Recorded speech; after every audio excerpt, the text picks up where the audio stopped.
Welcome back. My name is Trin, and if you've never been, welcome. And if you've already been here, sorry I'm freaking you out. I'm trying to scare away all the weirdos. Anyway, today I'm coming to you from my own bedroom, and I just wanted to throw out some of my spookiest stories. So a lot of people love my last YouTube video. I was talking about the crazy Airbnb experience that I had. And just a little quick update. I'm still having bruises like all over my thighs randomly. Like some will go away, and then right when those go away, I'll get new ones. Like I'm constantly having bruises everywhere on my legs. But I don't ever wake up at 3 a.m. anymore and feel like I'm being watched or feel weird, But on the other hand, my sister, she also went to the Airbnb experience with me for my birthday, and she just woke up the other day with her entire shoulder completely bruised. And we were all like, who do we gotta kill around here? And she's like, no, I just woke up with this. Like, it wasn't anybody. I didn't get hurt at all. So we're like, okay. But yeah, my life is crazy. It's like a movie every day. I'll always have stories for you guys. I just don't know what you guys would want to hear. But I'm guessing that it would be interesting to hear about the time I saw a ghost. 3 separate times. And yes, I literally saw them with my own 2 eyes physically in person, and it was absolutely terrifying. But I'll just go ahead and list my experiences now. So the first experience I had was the woman in the road. Now it was one night, and I'm redoing this video. I've already filmed it before, but I hated it, so I'm redoing it, and I'm just kind of trying to jog my memory.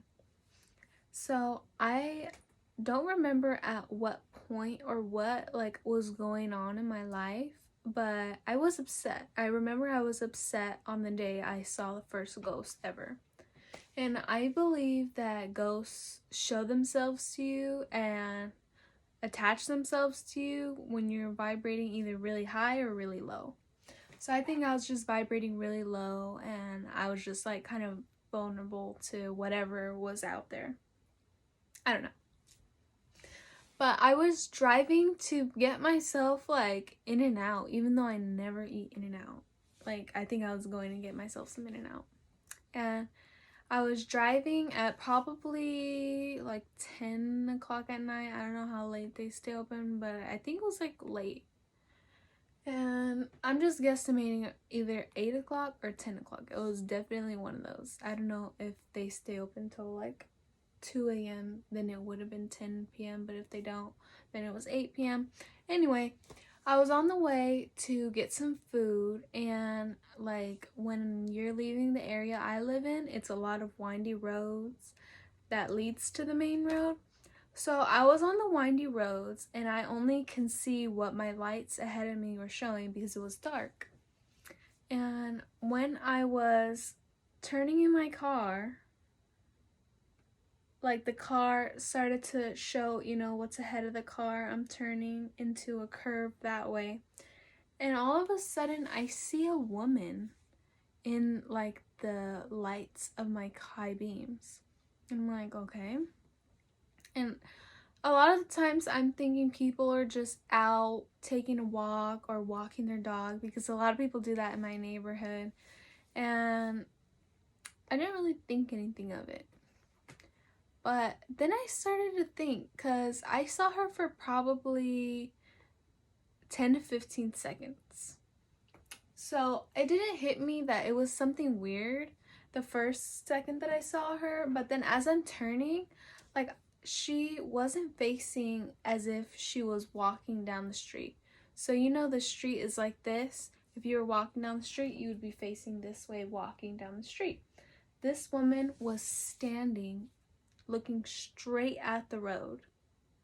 And since it's a neighborhood that I live close to, I know who lives there Or at least I know that it's a man that lives there, not an old woman. And the man is nowhere near this woman's age. She was probably like anywhere from 65 to like 80. Like, I have no idea how old this woman was, but she was older because she had white hair. And she was just like this old woman. None of her clothes had color, and I didn't really notice that at first until I started to think about it. So none of her clothes had color. Her hair was white. Her body was pretty pale. So I didn't really notice like, oh, she looks like dead or anything. It was just like, oh, her face kind of blends in with her hair, you know, because it's so white. And then her clothes weren't like anything colored. It almost looked like a white or gray clothes, you know. It just kind of all looked like blended. Like this woman was just a being. And then I just felt so creeped out because she was like looking like this.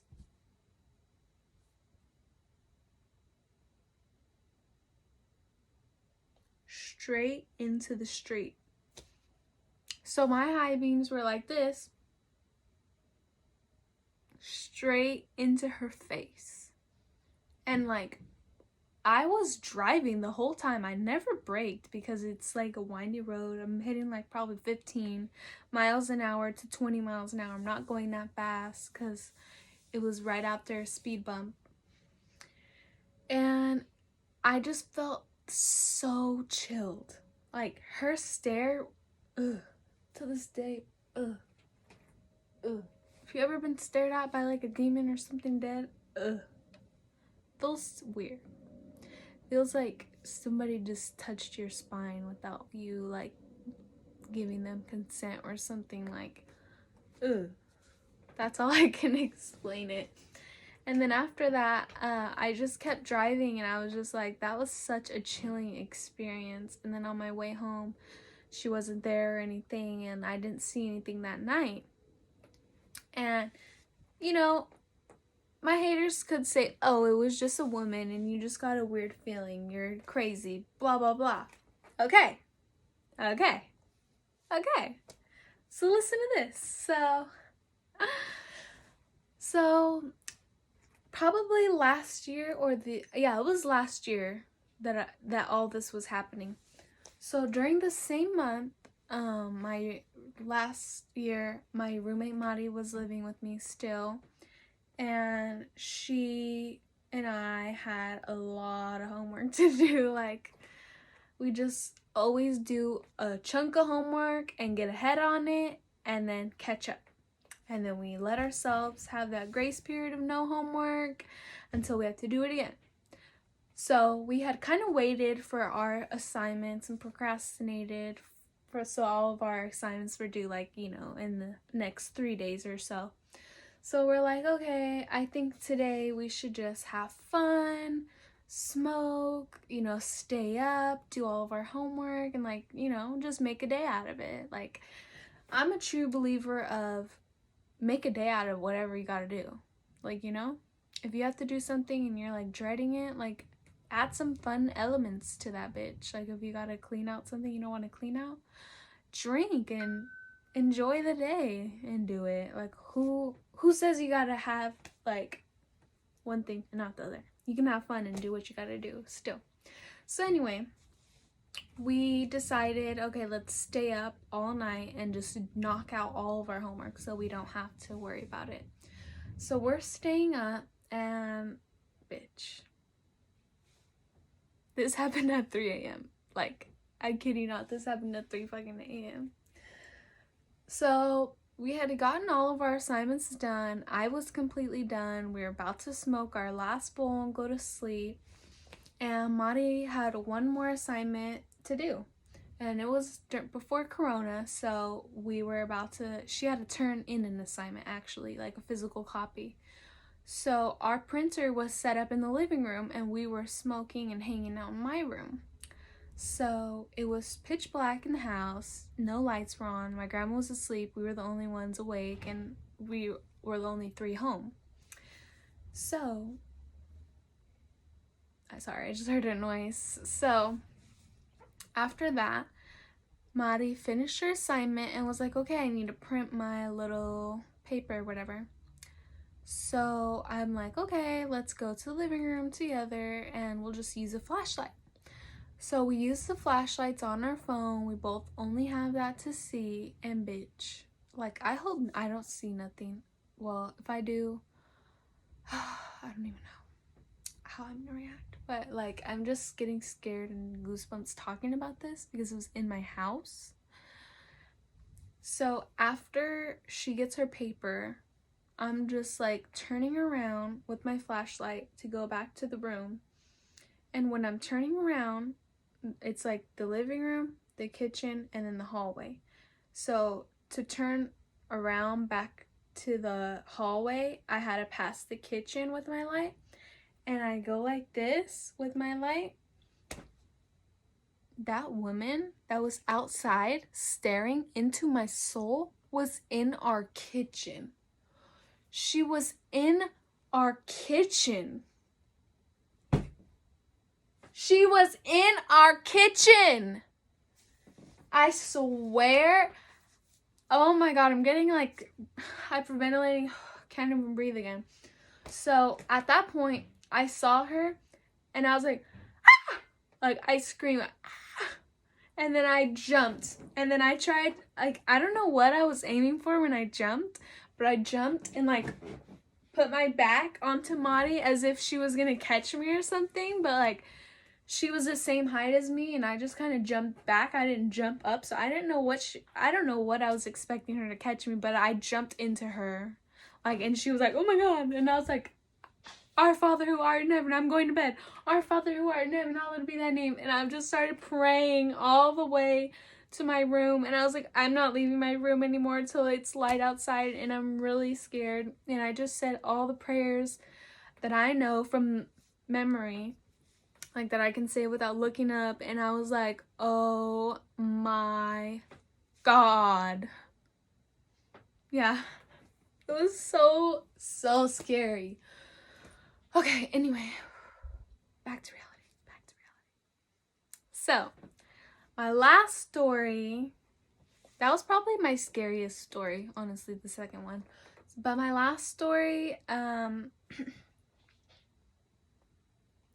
okay, so I still do, but since Corona, there's no parties, but I used to work for a party planner, and his location was in a gated community. I'm not going to disclose the community because, you know, why? So my boss, I would go to his house, pick up the equipment to do a photo booth and like, you know, the photo shoots and whatever, pick it up, drive to the event, unload it, do the event, pack it all back up, bring the equipment back to his house. And anyway, so I had done an event and I don't remember where my event was, but I was coming home and to drop his stuff off, and the way that he used to, it's in a gated community, so he's safe, you know, like he can't get, it's not like I'm putting his address out there, but he used to tell me, okay, so I'm gonna hide this remote to my garage somewhere and then tell me where it is, and then I would just, you know, put the stuff in the garage, and then we didn't have to really talk at night. So I was just like doing that, like he'll just Venmo me the next day, and then because he had to be like at events too, sometimes he wasn't even home, so I would just have to do that so I can go home and I didn't have to wait for him to like come from San Jose or something, you know. Anyway, so I was bringing home all of the equipment to my boss's house, and I just always got a really odd feeling because it's like at night and you're just unloading heavy ass equipment in the dark, and the only light I had was the street lights, so it kind of illuminates things, but not inside the garage at all. The garage was like super dark, super shadowy, gave me really chills, like only at night, never in the daytime, never when my boss was there, never, you know, the house doesn't creep me out, nothing, but just at night it just creeps me out. So one day I was unloading the booth and I was almost done unloading everything, and there's a lot of stuff. So I am turning around, going to my car, turning around, going to the garage, turning around, going to my car, turning around, going to the garage. So I turn around to go to the car, and I think I had grabbed something, and then I turn to go to the garage, and like I did a double take because I saw something out of the corner of my eye. Like, you know, it's me going like this, that, and then like when I went like that, I'm like, hold on, what is that? And like my double take was a big man. Like, I'm talking like maybe 5'12", 5'10" at least. Big man. I'm only 5'2", 5'3". I'm 5'3", yeah. So a 5'10" man is like taller than me, okay? And he was like, all I can make out was that it was a man. He was tall. He was wearing a dark suit and a hat, a top hat. And like, no. I was like, and then I just started blinking because, you know, like in all the scary movies, they just be blinking and shit goes away. So I was just like, and then when I did that, like I blinked probably 2 times and then he was gone. And I could always get that feeling when things aren't real. Like, I know what's real and I know what's not. So I think if someone like showed me a hologram, I would be good at that type of thing. Because I just know. And yeah, it was really creepy. I did a double take, you know, blinked and he was gone. And that was like not that bad. The woman, I forgot to say, I just started running away. I didn't even look if that woman followed me or anything in the kitchen.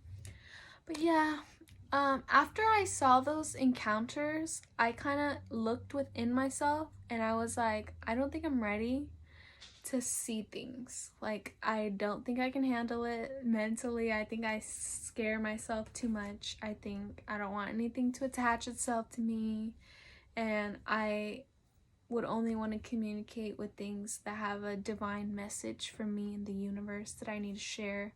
I don't want to be just communicating with something that's dead, you know, something that's not fulfilling any purpose to me. I don't know. I don't know if I would want to see things.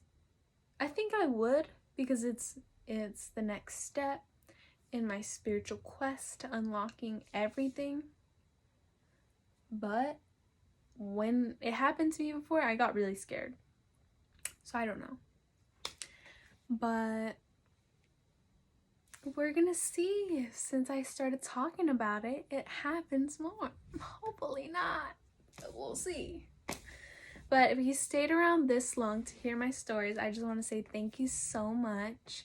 I really appreciate you guys tuning in and watching all my stuff and hearing all my story times and hearing anything that you have to say for feedback. And yeah, I hope to be making some more videos for you guys soon. But until the next time, love you guys. Bye.